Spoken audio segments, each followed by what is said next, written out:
You are looking at Julian's pronunciation guide, where we look at how to pronounce better some of the most mispronounced words in the world, like this other curious word. But how do you say what you're looking for today? Let's learn how to pronounce this name. If you want to learn more names of famous Ferraris, cars, or more names of famous places in Italy, make sure to stay tuned or skip until the end of the video to learn more. In Italian, Maranello, because you have a double L, it means the stress goes there, you have to make the L twice as long. Maranello. In English, you can say it as Maranello, like a famous Ferrari museum, Maranello.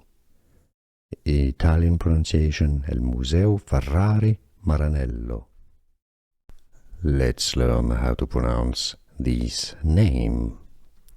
If you want to learn more names of famous Ferraris, cars, or more names of famous places in Italy, make sure to stay tuned or skip until the end of the video to learn more.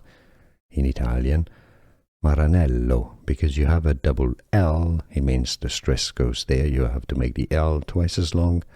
Maranello. In English, you can say it as Maranello, like a famous Ferrari museum, Maranello. Italian pronunciation, il Museo Ferrari Maranello. Here are more videos on how to pronounce more confusing words and names too many mispronounced. Like this video if you found it useful. I appreciate your support. I'll see you soon and thanks for watching.